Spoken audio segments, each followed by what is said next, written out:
Good afternoon. Thank you for calling United Soccer FC. My name is Harry. Joining me today is Jonathan from UWS Weekly, and we'll probably at the end of the show talk a little bit about UWS Weekly and UWS overall and all the movement that's going on there. But for this one here, we're going to talk about Sacramento Republic for that here. And to me, Sacramento Republic, when they play San Antonio, it's always the battle of 2014. Sacramento Republic won the USL Championship that year, and San Antonio Scorpions won the 2014 NASL title. And I know different organizations 7 years ago, but it's still a title. How are you, Jonathan? Right? I'm doing great, Harry. Thank you so much for having me. I really appreciate the opportunity to just talk soccer. It's a beautiful day out here in California. About 80 degrees. Can't go wrong with it. Hopefully everybody in the rest of the country is staying safe. I know there's a lot of turbulent weather down south, so well wishes to all my friends and family and members of my community down in that area. Yeah, Kayla from Hammering Down podcast is trying to collect donations for the tornadoes that they had a week ago or a couple weeks ago. Yep. For that here. But no, it's always good to talk with you. Usually we're on the other side. You're the one hosting, and I'm the one heckling you from the chats for that here. But so a little bit of role reversal this time here. But speaking of Sac Republic here, last year you finished second in your group, 8-6-2. I think the ties is what really hurt you guys. Yep. Last year compared to Reno, who won the group. Who finished 11-3-2. So you guys had the same amount of losses, but those three ties, the three draws, really was the difference, which unfortunately put you up against Phoenix Rising, and you fell the same way that San Antonio did to New Mexico with a handball. So you guys were actually punched out of the playoffs, I guess is the nice way to word that by Phoenix Rising and Solo here for that here. So just kind of briefly last year, your kind of thoughts on last year. I know it's kind of unique with it being a COVID year, playing very regionalized, regionalized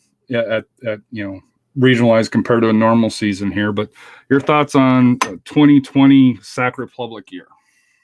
Overall, you have to look at the year as a year of transition. You had a lot of younger academy guys who were playing. You had a new coach who was with the academy, but trying to kind of build his resume in Coach Briggs.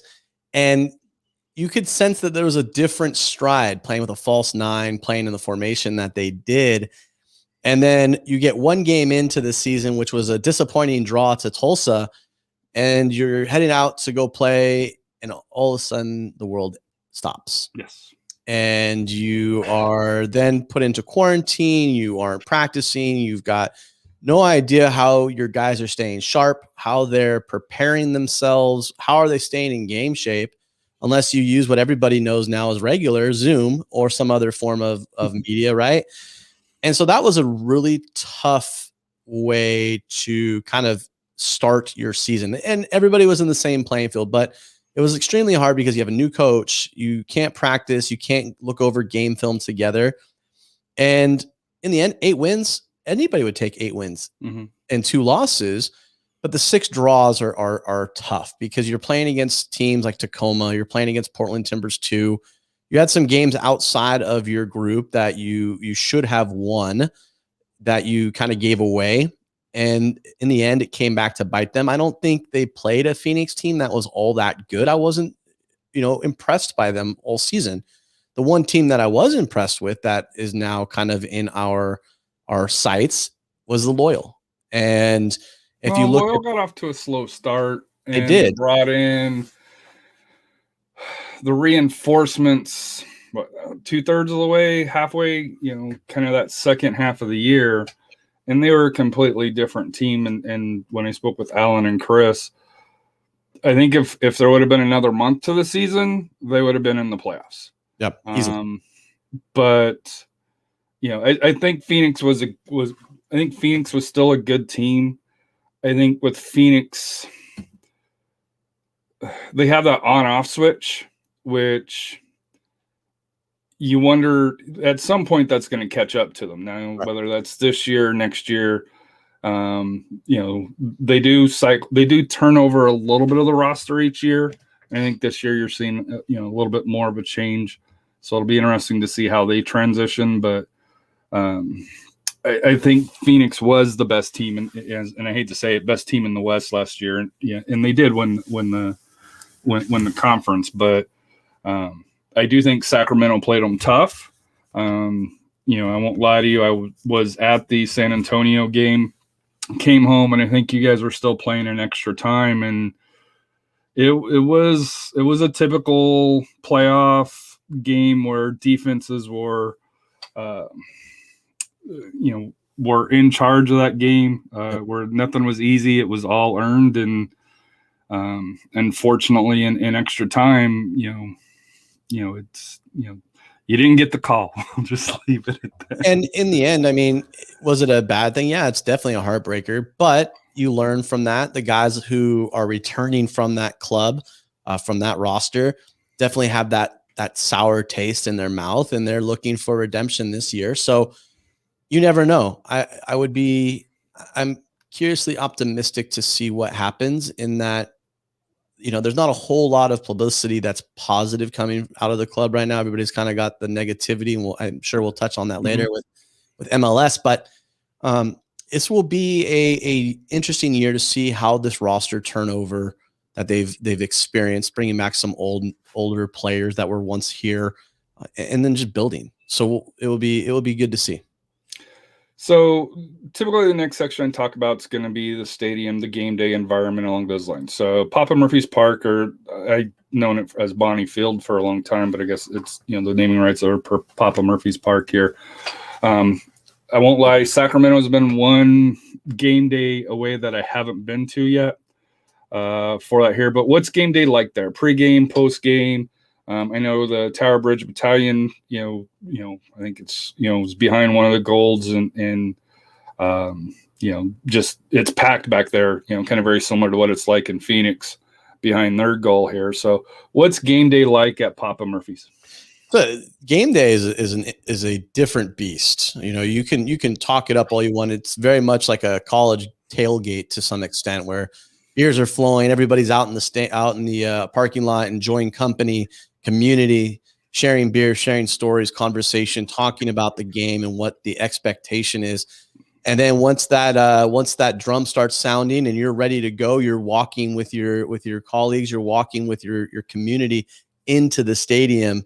A couple thousand people walking in together, banging drums, chanting, singing, ready to go, getting that place up to standards of a real European style feel, with the way the Tower Bridge Battalion and the other supporters groups work together. And it's an amazing atmosphere for soccer people, soccer heads, talking heads to attend. I would say you need to make it out this summer, and let's go grab if they play. Yeah, if they play, right? We're in different that regional conversation, but there's always a chance, right? There's always a chance. You got four out of conference games. We got 8. So there is a chance for that here. How many supported groups is there? I guess I should have done mid-90s, probably mid-90s. Sacramento at that point, it was beautiful. There were certain parts, and then there were other parts that, through there. But I don't think it's the same Sacramento as today, because from what I've heard from people that have been there, Sacramento from the mid-90s, and this probably goes for a lot of Northern California, like Oakland as well. It's kind of transformed. It's a lot nicer nowadays for that here. So if you're coming to Sacramento, for the weekend or just for the day, what's some of the things that that you must do, as an away fan? I mean, as an away fan, you have to start with the best place to eat if you love sushi, and that's Mikuni Restaurants. Mikuni is a really, really good sushi spot. They have one in Arden, not too far from the stadium, from Papa Murphy's. So you could go there, have a nice little sushi roll. And then any brewery, we are very well known for our craft beers. Yeah, our craft beers. So any of the craft beer companies that are in Arden Fair, we have one out here in the Roseville, Sacramento area called New Glory, which has my favorite beer, the Gummy Worm. You can never go wrong with it. It sounds good. Yeah, it's kind of I don't want to call it a hazy because it's not a hazy IPA, but it's definitely like more of your refreshing, not so hoppy. My wife, who hates hoppy beer, she'll drink those like it's nothing. And man, it's just a great time. You can go anywhere in Sacramento. Again, though, my go-to is you got to go to McCooney, and then you have to try out one of the craft beer. Track 7. There's a lot of different places to enjoy a good beer here. So it's a new year, new faces, and with new faces, I'm going to start kind of with a little bit odd here that I don't normally do here. Normally, I go straight to players, but for Sacramento, they lost their biggest rival. Unfortunately, Reno is no longer in USL. They're taking a break, and Oakland jumps in from NISA. So kind of thoughts on having Oakland coming in instead of going over, I forget, what is it? Donner's Pass, I think, if memory serves me correct. I know it's I-80. There's a pass that you go over to get to Reno. Instead of that, you're going to go, go west to Oakland here. So thoughts on the Roots coming in and Reno going out, just as a Sac Republic fan, what does that mean for you guys? Well, first off, it's disappointing that Reno is no longer in the league. Let's be honest. They were a good club on the pitch. They had some great talent. Seth Kasipley was a part of that. Even one of our new guys was a part of that program. And so to see it kind of just fold overnight was extremely disappointing. I don't think you could have ever imagined that was going to happen. No, I don't think anybody saw it coming. I know people had talked about it, but it's just not something you familiarize yourself with. Now, let's talk about Oakland. I've spent 20 years of my life down in the East Bay and had season tickets to the Oakland Roots when they were with NISA and when they were starting. And soccer down in the Bay is quite different than it is in Sacramento. It's never been what Sacramento has had. San Juan from the ECNL, Placer United. Those two clubs have been staples in California soccer forever. Now, Oakland is starting to kind of use their ability to draw, thanks to the San Jose Earthquakes, thanks to Copa in Walnut Creek, which is a training facility. And the Oakland soccer scene with the Oakland Soccer Club and the Oakland Roots is going to be phenomenal. And it's going to be a more intense rivalry, if you have to ask. I just see the style and the way the community is engaged with the Oakland Roots is going to be huge, and it's going to compare to Sacramento, and you're going to see some awesome matches on and off the pitch as it relates to the supporters groups, because they're fired up. Oakland's fired up, and it's going to be an amazing year for soccer in Northern California. Yeah, because to me, Oakland to Sacramento is kind of like from here to Austin. It's about a 90-minute drive, depending on traffic, and depending on traffic's the key there for that here, because it's about 90 miles. I think that's pretty much the same distance it is for us. But to me, like I said here, that's what I'm excited about is the rivalry, because I think Sacramento to Reno, while it was close, there's a difference between an in-state rivalry and an out-of-state, because with Reno you had the lights, and I think that was kind of their 1A rivalry. Where I think for Sacramento, you guys will have it fun, and I know Los Dos is a rival based on the early years of Los Dos. I don't think so much now, but in Orange County and Sacramento, for whatever reason, just never took off. At least from an outsider's perspective, when it comes to rivalry. But to me, you've got Oakland coming this year, allegedly Monterey next year, which would be another. That's a separate discussion on Monterey coming in. And let's not forget the San Francisco Glens, who are in the USL Championship, USL 2, right? So they're building a facility that's going to be on Treasure Island, which is essentially in the middle of the bay, which is across from, you could probably see You could see it from the bridge, from the Bay Bridge. But I think if they were to ever join USL Championship, you'd have Oakland, San Francisco Glens, and the Sacramento Republic, and that triangle, that triad of teams you would have some really good quality rivalry going there. And the Glens have a stable history. It's just a question on the ownership and whether they can qualify, through U.S. soccer requirements to be championship or League One. I think that's going to be, because right now they're, USL League Two to make that jump up. Obviously, there's a completely different buy-in when it comes to that here. Yep. So players moving out, kind of two caught to me. Bijev, I think he was a forward, and then Lopez, Rodrigo Lopez, were the two big names for me that I saw. Who are the biggest losses this year? It could just be those two, or if there was somebody else that's left that obviously I didn't follow that much of Sacramento last year as far as closely, just because you guys were in a completely different division, and the only way we would have met would have been in the conference finals. So player wise, who's kind of the big misses that left from last year? Man, it's going to be a hard year. There was a lot of players who kind of fell out with the collapse of some things. Roro, obviously, he was and is the most respected individual in Sacramento for all he's done for this organization. And then also William Bijev. William Bijev put his heart and soul in this team and this organization from the time he got here to even today, where he's still a member of this community. Drew Skundrich is going to be a miss. He was our captain for some time when Cameron Iwasa lost the badge. Once we came back from the COVID time. And so those three are going to be very difficult to have not return. Now, what does that mean? You've brought back familiar faces. And you're familiar with one of them. Mm-hmm. Yeah. So Mitch comes in back. And when he got re-signed, everybody was extremely happy because he's a fairly decent looking guy, and everybody was fairly happy to have, I don't know if he's the best looking Sac Republic player, but he is very high on that list. He's easy on the eyes is what you're saying.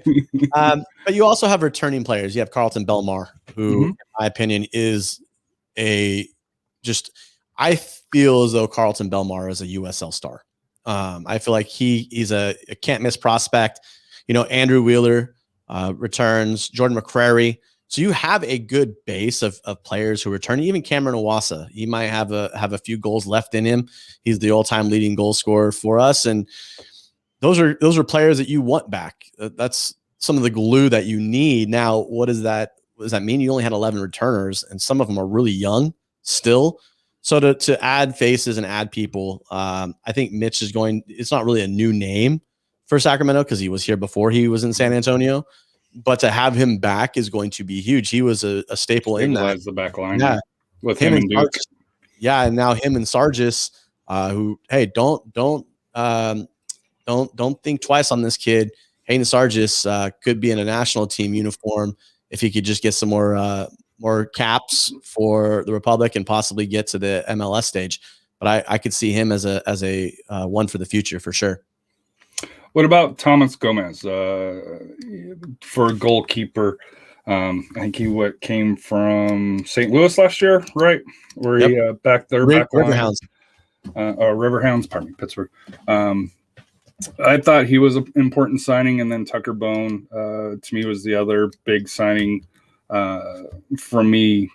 Because like I said here, I'm not. I thought Gomez would, like I said, for Pittsburgh. Now with Lily Ball, you got to always kind of wonder, hey, is it the system or is it the player? But typically, goalkeepers moving around, big names. To me, you kind of pay attention. Now you did have Raphael Diaz that was returned as well.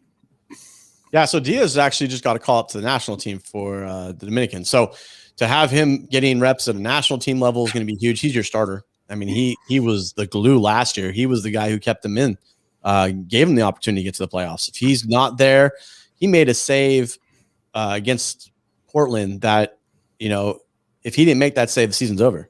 Mm-hmm. And so for him to be back, that's a huge re-sign considering all the names they've lost. But Tucker Bone, in my opinion, he was a staple for Reno in their midfield, and the way he was able to kind of control the tempo and the way the game played.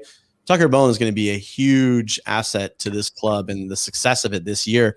Reminds me a lot of Orange County's Seth Kasipli, in that he's just his work rate is extremely high. And so if he can continue to have that work rate here in Sacramento and play the same way he did for Reno last year, you are you're a sleeper team, in that it's going to raise a lot of people's eyebrows, because you're going to put some damage on some teams.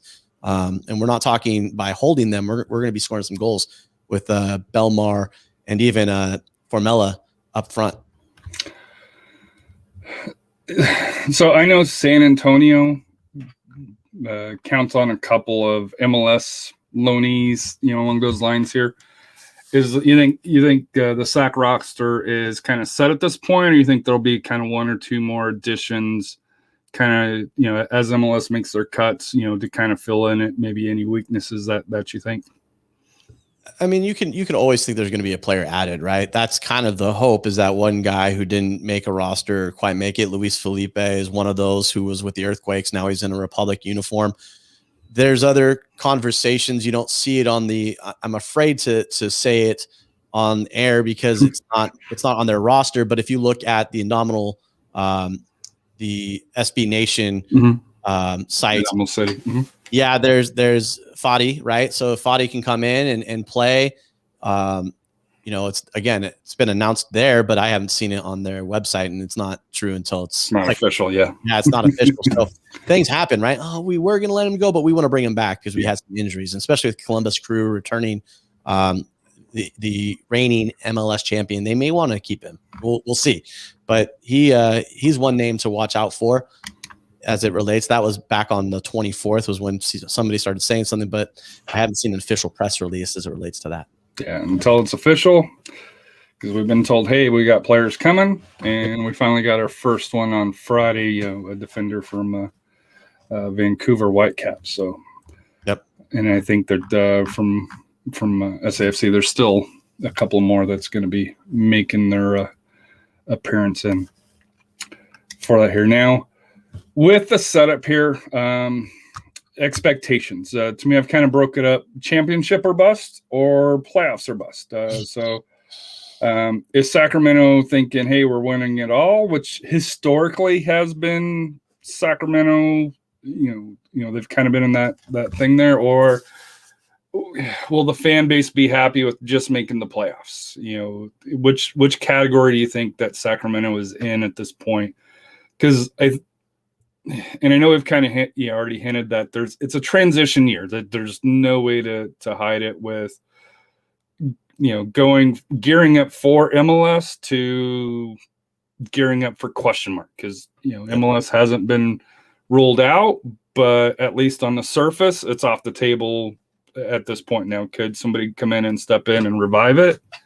That's kind of the unknown here. So for 2021, for Sac Republic, is it still championship or bust, or you think it's, hey, get into the playoffs and maybe win a game or so for that? It's hard. I mean, this is a tough division. You've got the Loyal, who just, I don't even know where their pockets were endless this summer, and they were pulling people. They were hand over fist of money. Yes. It's like the Patriots are with the NFL offseason, handing everybody money. But the Loyal really did a good job of building around what Landon envisions for that club. You have the Oakland Roots, who are always going to be competitive. They have this tenacity about them, where they're a hardworking team. We saw it against Detroit in the NISA final, where they were up early and then they just kept fighting, just kept being that fighting spirit, and eventually losing to Detroit City FC in that championship. But now they're in USL with another chip on their shoulder, some new coaches, some familiar faces to Sacramento. And even Jordan Farrell, who was their head coach, is now the technical director for the Oakland Roots. You have Orange County, who I think they are a team that is always going to be at the top of the upper half. Yeah. And then obviously Phoenix Rising. So you have 5 clubs, and that you know of, right? As we know of, right? And who knows how many playoff spots are given, right? There's 4. There's 4. How they broke out the divisions, there's a line that goes across. So top, they're going to do 8 teams. I think it's going to be, and you can edit this out. Well, no, I've said it before here. I think with how they did the press release on this here is it's going to be a regionalized playoff. So I think you're going to have 4 versus 1, 2 versus 3, and then kind of like how last year you advance through that side of the bracket. So I think you're going to see something very similar. I've been so buried in UWS that I have not seen all of the media for this. But yeah, so it's the top 4, so I can tell you that. So, but to me, like I said, I think Sacramento is a clear playoff team. The one you don't know is the Roots, because I think Orange County, I think they, speaking with the Orange and Black soccer podcast, basically they grabbed every forward that they could find and is thrown up against the wall. But I kind of worry about the midfield, and they say their defense is solid. They say their midfield's okay, but they lost a key part of their defense that went to Rising. I think Rising still, until they can be beat, still the class of the West. Loyal, I think, is probably right up there with Rising. The teams you're not sure about, Los Dos, they were a playoff team last year. I won't get into that one. Tacoma, and then the LAFC Las Vegas Lights, which I don't think anybody has any clue what the Lights are going to be this year. They can't really be any worse than they were last year, but they're kind of a transitional 2 team, and Tacoma is one of those sneaky teams that will catch somebody if you're not paying attention. I think you guys have learned this, the hard way more than once. Where on any given night, especially up in Tacoma, and especially I think where we're kind of going back to non-COVID times, and I hate saying that, but I think for player movement between the leagues, I think like last year there really wasn't any player movement between the MLS first team and the 2 team. I think this year you're probably going to see a little bit more movement, maybe not as much as in a normal year, but I'll never forget. It was 2 years ago. Basically, Sac Republic played 3/4 of the first team of the Sounders up there, at least a half of the Sounders, and that loss ended up hurting you guys in the standings. I forget it knocked you out of. You guys made the playoffs, but I think it knocked you out of a home seed or something along those lines. I forget the specifics of it, but I know Sacramento. There was a lot of us grumbling that Sacramento was playing Sounders, not Tacoma at that time. Yeah, and that, I mean, again, that's the beauty of having an MLS team, right? Like you can help your USL brethren out and send some players that, we have an extra few days between matches. They need to get up to fitness. We're going to send them down to get their legs under them. So, yeah, when you have it like that, do it. I'm not mad that you. I am. Well, I mean, it throws a competitive imbalance. It does. And that's for if you're going to do it, you need to commit to a certain number of games. To come down what they did to Sac Republic, and obviously I'm not a Sac Republic fan by any measure. It was dirty to Sac Republic, and it was now as a SAFC fan, I was like, yay, because that's one win that they didn't have. But as a fan of USL, I didn't like it for that. It's a dirty move as a fan of USL for sure, but in the grand scheme of things, like. It is what it is. There's no nothing can do it, and you're not going to change it. USL They weren't upset about the publicity. They weren't Nope. upset about the possible gate increase that they got from that.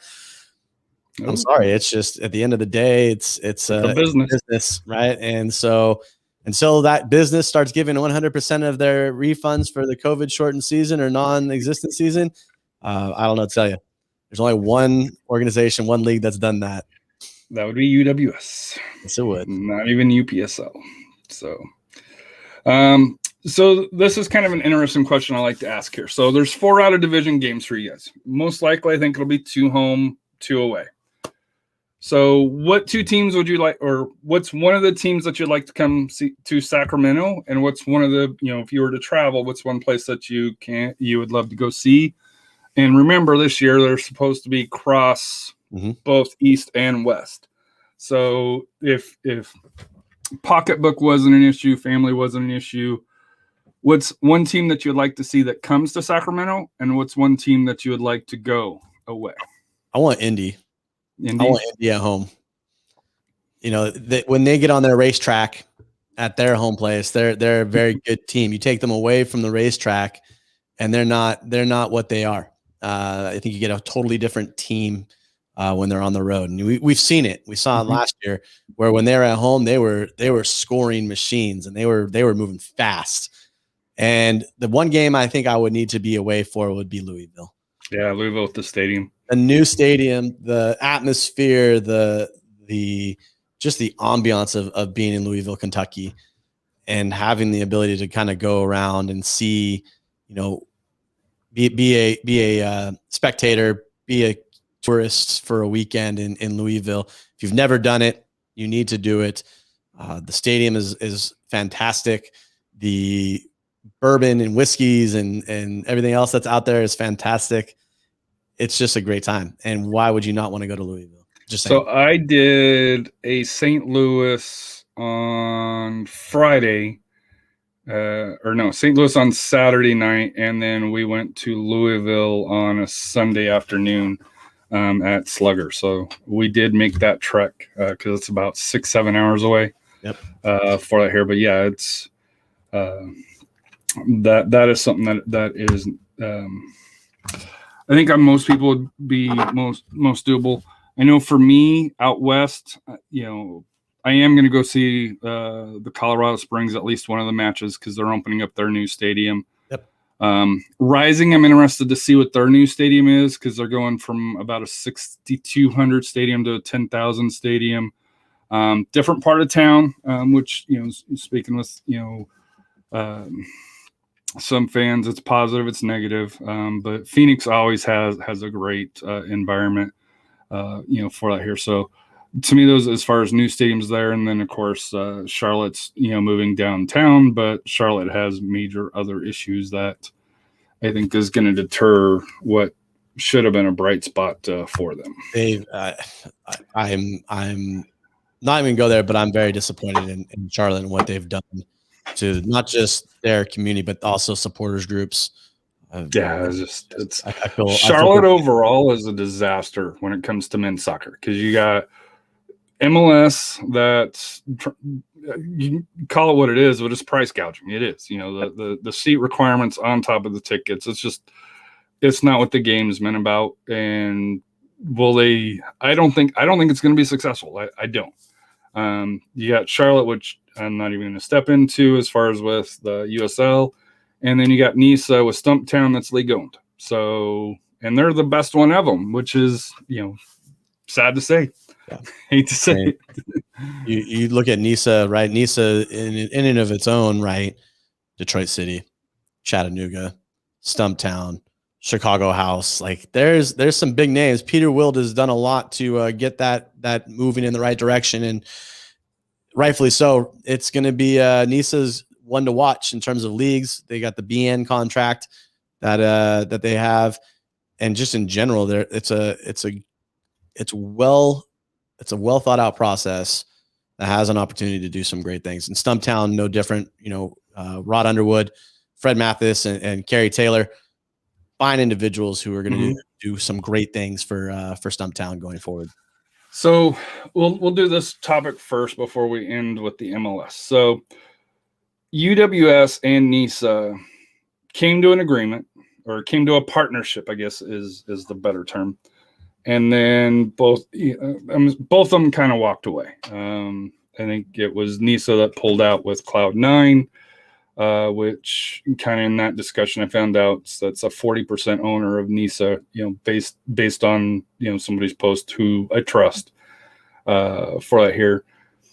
So speaking from UWS side, because you do UWS Weekly and 2 or 3 other shows now on UWS. Just the UWS and then the kickoff show. That's it.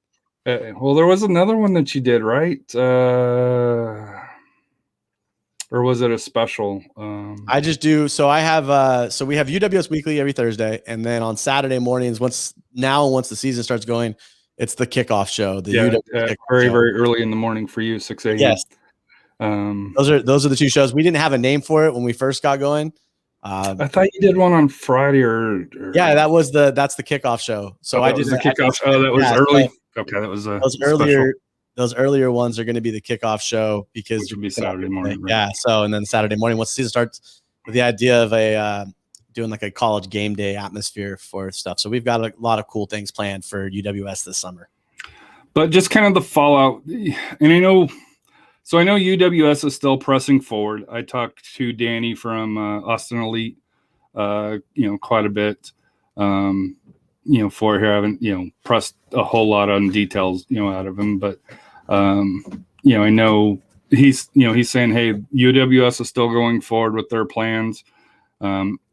Timing and when that comes into play, I think might be a little updated, changing now, but, that'll still be determined. Both parties still seem to be good terms, I guess you could say, where for whatever reason it just didn't work out. I know USL's looking at doing a women's division, starting out semi-pro, which I think kind of caught a lot of us off guard, where I thought it was going to be more professional.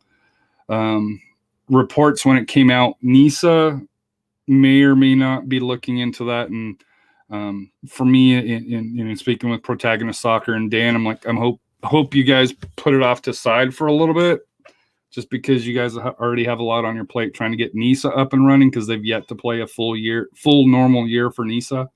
Not their fault, fault, but just with the COVID era along those lines. But for UWS, and not for you to say anything that you can't say, but what do you think is kind of next for them after the fallout from from NISA? Well, next is our 2021 season. We're geared up. We're excited. May 8th is going to be the start of our season, with some great matchups, some great opportunity to catch soccer this summer and kind of come back. We were out. 2020 was not our year because of COVID, and we were the clubs in the league was very strategic in making sure that we took care of everybody first. And what I mean by that is that our clubs, our community, was give them a refund, make sure that they know that we appreciate them and that we understand what's going on. So this 2021 campaign is going to be huge. Now, what does that mean? That means we still have UWS 2, which is our U23 or our academy kind of program, you could say. And then UWS, great clubs in Unity FC for UWS 2, great clubs in UWS. You're going to see some fantastic summer soccer as it relates. Now, what does that mean long term? Well, Club 9 and NISA are going to use their time to find what works best for NISA and Club 9. Whereas with us, we're still looking at a pathway that pertains to creating a professional women's soccer league. That's what our goal is. We are about, growing the game, and that's what we are going to continue to do going forward. We are going to find every avenue it is that pertains to the growth of the game, quality over quantity. Yes, we have 80 teams. That is a known fact. We went from 11 teams to now where we have 80 plus. Yeah, the expansion from 2019 end of season to start of 2021, and part of this was last year as well, to be fair. But I know, like in the Southwest, where I'm in, I was reaching out to Danny and to David with CTX Hornets and FC Austin, and even to the Athenians, who had different management at that point. Like, hey, are we going to have enough for a league? And they're like, yes, don't worry about it. And this year they're rolling 8, where I think last year if they would have played, it would have been 4 or 5, because they had Dallas Inter FC that came in, FC Austin and the Athenians. And I think Side FC also came in, up in Tulsa. But this year they've added 3 more teams with Bat County. CTX Hornets moved from UWS to promotion to the UWS, and then Wilco's coming in, for that here, because I know FC Austin's looking to be fully professional, and they were, Wilco's going to be kind of that second and third teams that they had, where they're going to do, the traditional, or I guess I shouldn't say traditional, the semi-pro athletes, mainly the college, that'll come in and play with them. So I know for the Southwest, I'm excited. Out west with you, and I know on the startup show this Saturday with you and Small World. I hinted, hey, the West needs to get some more teams, because I think you got Calgary Foothills, and then 4 other teams: Impact FC, Congo, SC Blue Heat, and the City FC. But to me, I would like to see the West, where it's like the East, and the Midwest, where it's 10 to 12-ish teams. And I know in California especially, there are markets and teams out there. And then even if you move up to Oregon, and to Washington for that here. But I do find it interesting that in the West there is the Canadian team, and they've been in the league for several years for that here. But for the West, what does UWS have to do to kind of start to? And I know WPSL is very big in the West. That's one of their larger markets. For the West, how does UWS get the growth that they need, in my opinion, that they need to establish, so that way they're a national league, especially if they're going to try to go fully professional?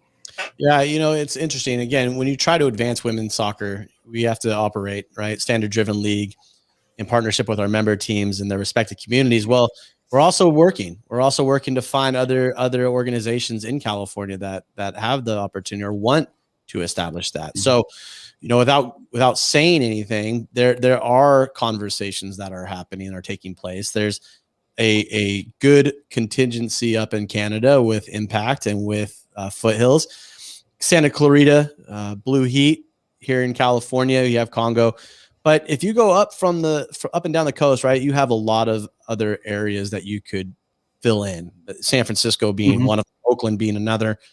Even in Sacramento, there's clubs that are possible without, obviously WPSL has a strong without poaching. Yeah, it's not about poaching either. It's about creating a community, and that's kind of what you've seen with Pensacola is, they stated that it was time for something new. Now, if there's something new that somebody wants to try, we're not going to say no to anybody.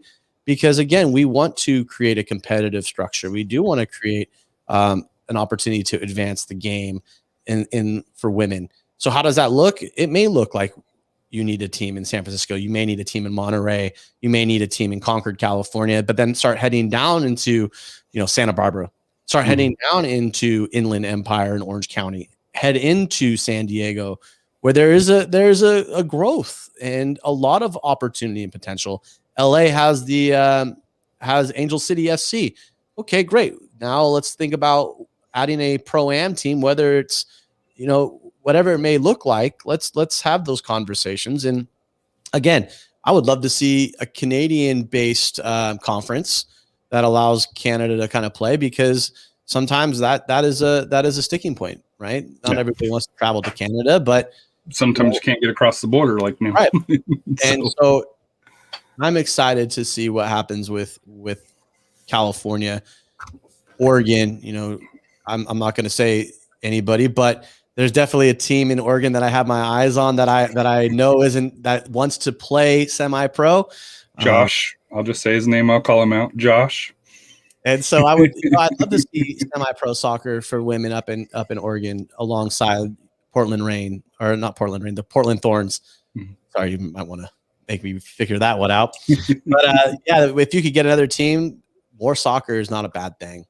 More showcasing of talent, because we have NAIA schools everywhere. We have NCAA. We have the second division. Mm-hmm. We have so many places. Chico, California, with Chico State. You up and down the line, Monterey, you name it.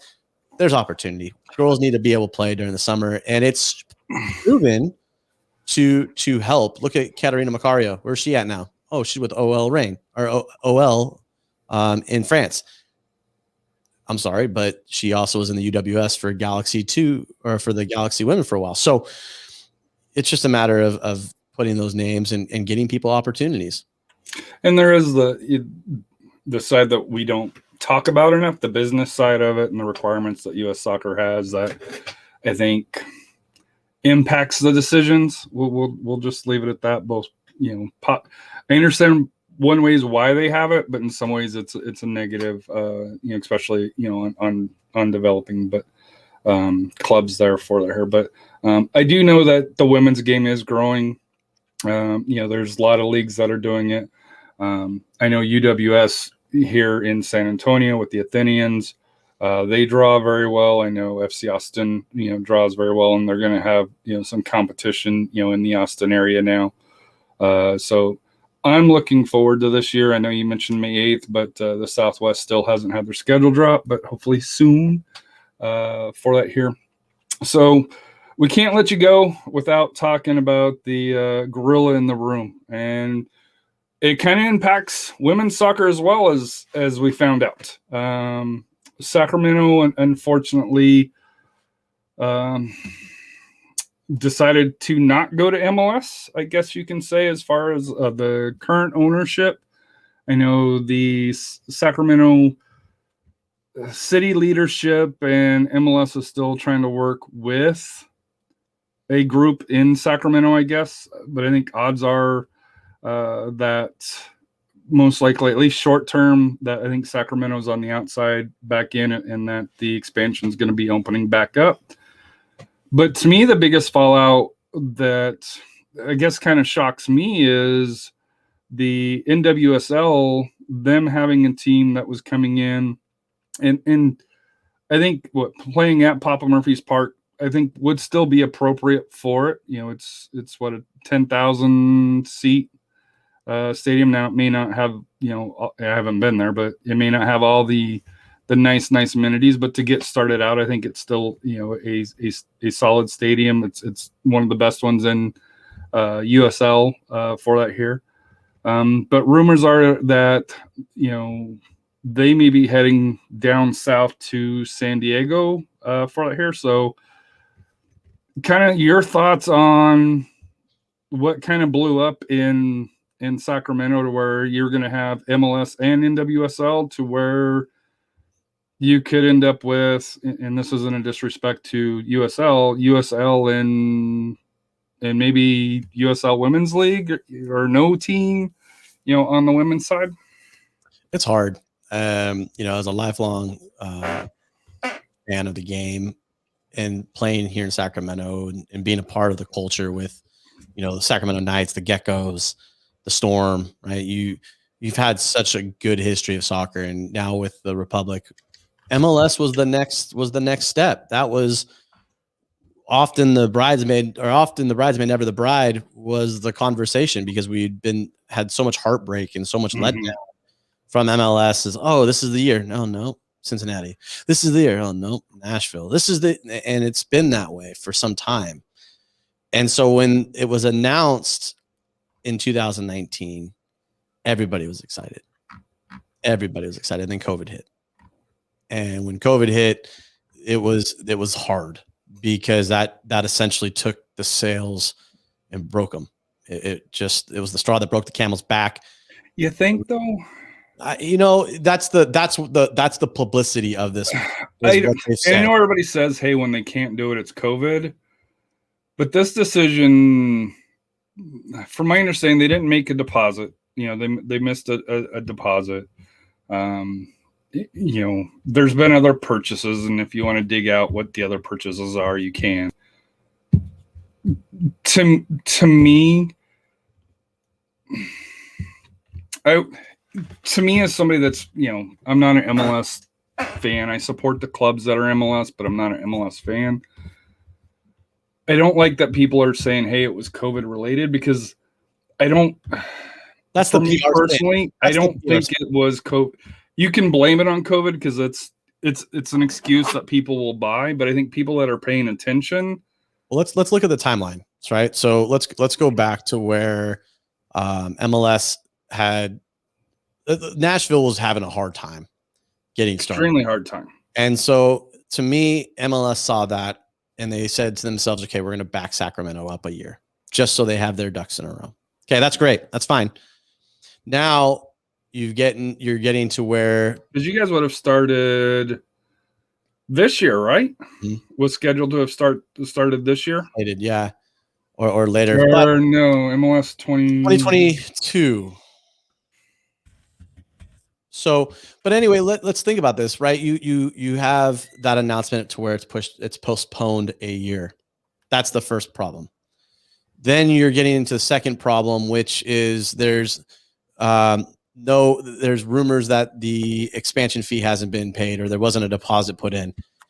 Then there was some ownership or some of the stakeholders and partners who were starting to kind of get sideways. Cold feet. Mm-hmm. Cold feet, right. And then you hear nothing on the stadium. You hear nothing about the building. You hear nothing about, breaking ground. Oh, it's going to happen in the summer. Well, summer came about, nothing. It's going to happen in the fall, nothing. Winter, nothing. And we didn't even have a hard winter. So you could still have broken ground. And winter in Northern California is like summer. It's not like winter in Colorado. So ground could have been broken. Yep. Because to me, they had already broke ground. If memory serves me right, there's already been some development at the site. Yep.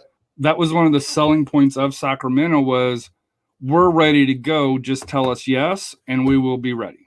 And that was the way they'd worded it. Now, Burkle leaves. After Burkle, the president steps away. Ben Gumpert, who did a lot of great things for Sacramento. Mm-hmm. Did a lot of great things, helped get it to where it is. But you also have, ownership from previous years of Warren Smith, who are now with the Loyal. You've got all of these people, and now Burkle's gone, and he was your big guy. He was the guy who was going to do it. Now, how do you get people to invest when you've lost your biggest backer? Well, there's an owner across the street over at the Golden One Center, Renadive, who owns the Kings. He could step in. He could help out.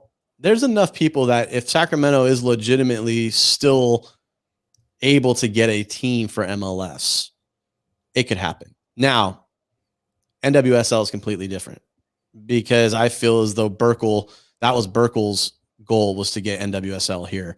And he was making those payments. Well, okay, those payments were under Burkle's name. It wasn't under Sacramento's name. So now he may or may not take the NWSL to San Diego. But can Burkle stay in Sacramento, though? That's my question. Can he? Yeah. Does he want to? No. He doesn't want to stay. You think the fan base would still support him? I don't think they would. I think Sacramento has, and this isn't the first time Burkle's been associated with Sacramento sports. He also was going to be a possible investor to keep the Kings here when the Kings were rumored to be going to Seattle, mm-hmm. or to even LA or Anaheim. Sorry. So there was a lot of conversation about Burkle being a part of an ownership group here, given he has money. He has money through his grocery stores. He has the Pittsburgh Penguins under his resume or CV for ownership. So, it's interesting.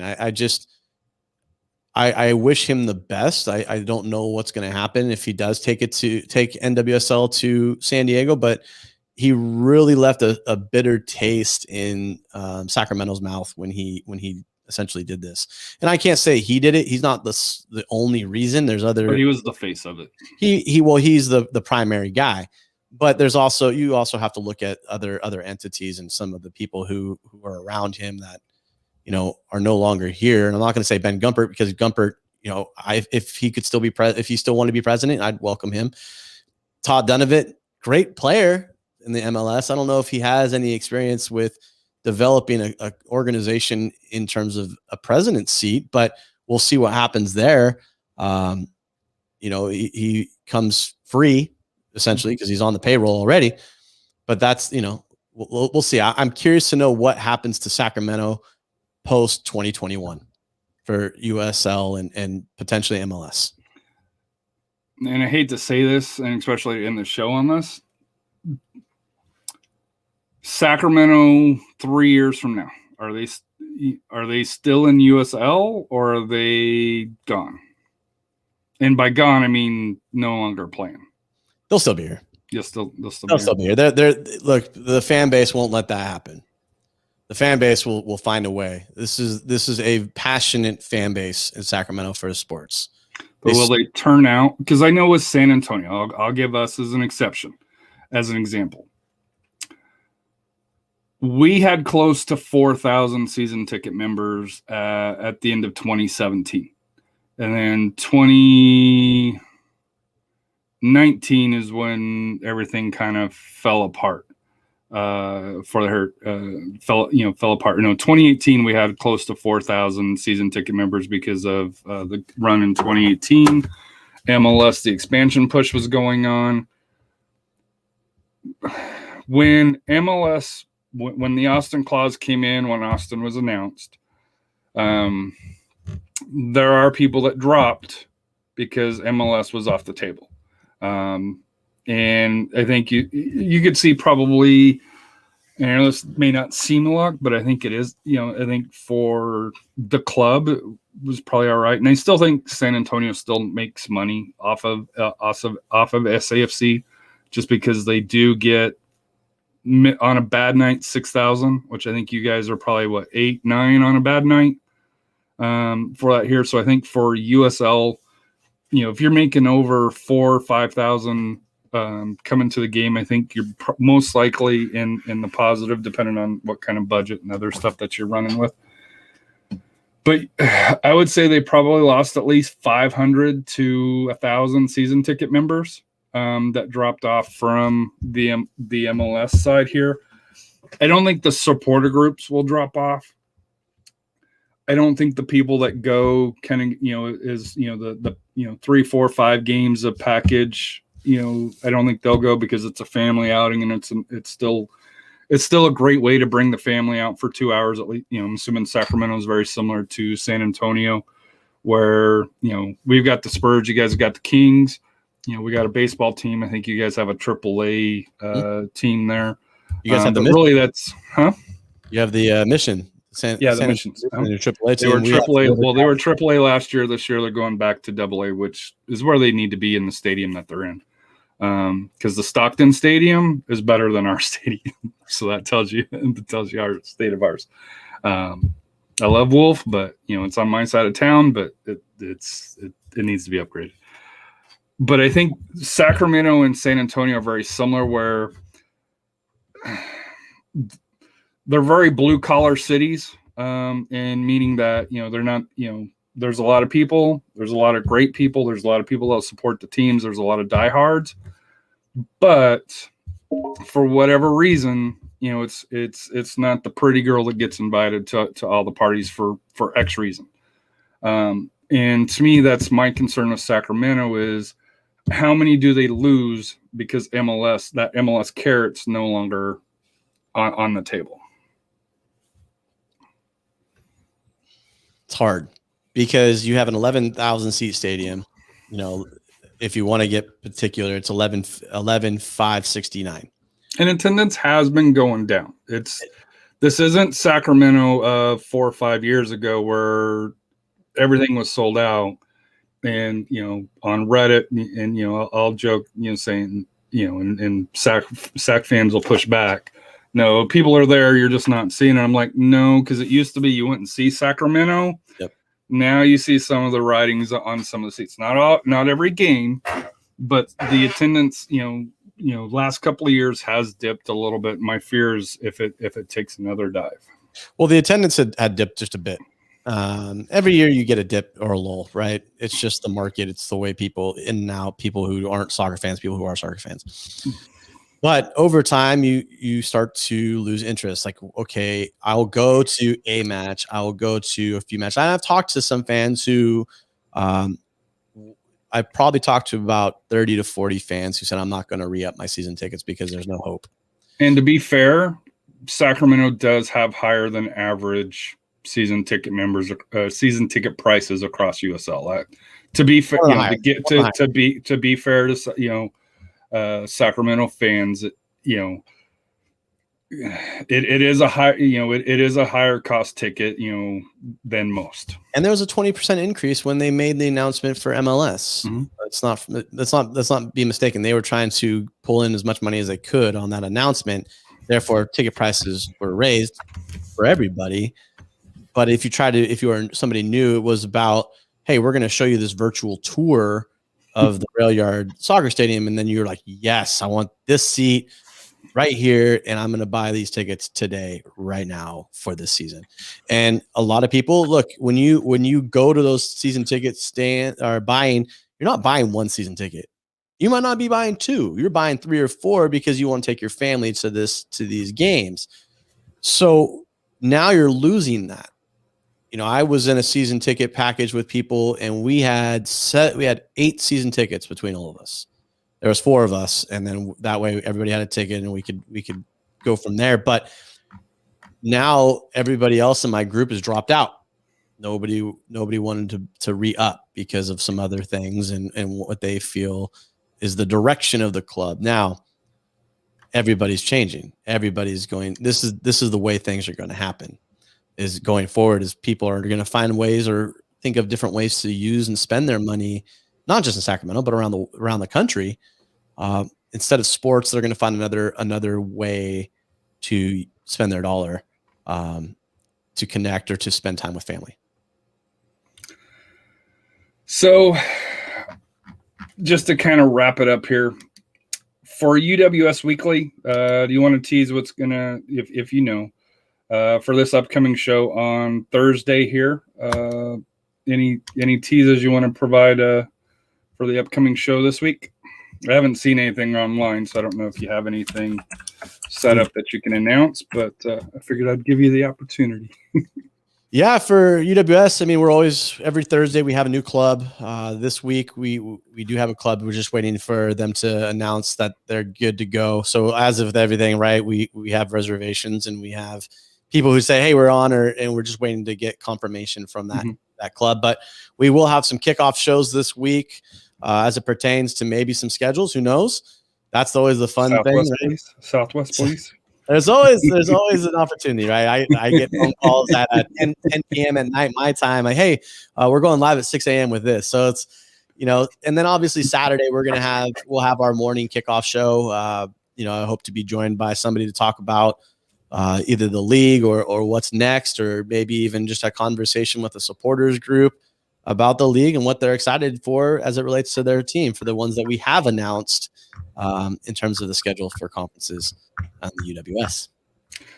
So I do want to appreciate you coming on. I know UWS is your main focus at this point, but I do know that Sac Republic, prior to last 5 months ago, well, I guess towards the end of last season, you had a show. So I know it's something that you do keep up on, with the local team.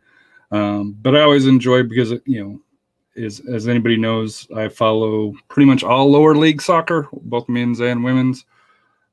Way too many podcasts that I listen to and shows, but it's my way of giving back, and doing this show gives me that avenue to kind of express my opinions a little bit and have guests like Jonathan, who is usually in my role here for this here. So do want to thank you for coming on, Jonathan, and hopefully you didn't mind being the guy that had to spill the questions or answer the questions as opposed to answering or asking the questions here. So it's all good. I enjoy both sides of the table. It's just, I don't have to do any producing side. Happiest of Joe's is always doing he's backstage for me all the time as my co-producer for UWS Weekly. So he's the banner guy and making sure your comments get up. But I really appreciate you taking the time to have me this afternoon. And I hope that we can have more of these conversations, especially hopefully. Once UWS season and the Athenians kick off. I am talked to Danny about possibly doing a show, but I know he's doing a project that he wants to kind of highlight as well. So I don't want to step on his toes or anything like that here, especially with what he's trying to do and build his brand and stuff out. So I'll kind of wait to see what he does. But it is my goal with, this one here. It's, it's why I did United Soccer FC, just because it encompasses everything for that here to be able to have that conversation. Because I do have a sister podcast where, SA Soccer Roundtable, where we mainly talk San Antonio and the high schools and stuff, in lower leagues in San Antonio. But obviously with the community that you're part of here that we've built, both for USL and UWS and there's a few other leagues, NISA, Protagonist Soccer, that it's a community that even though we talk about different leagues, we all have the same goal of expanding the coverage because let's be honest, mainstream media doesn't really focus a whole lot, especially at this level of coverage here. So do appreciate you hopping on here. I know this was kind of last minute, but I hope you do enjoy the rest of the Sunday with your family. And Jonathan, I'm sure we'll be talking a few more times this week on Twitter or social media. I'm sure we will. Appreciate you. We will. Thank you.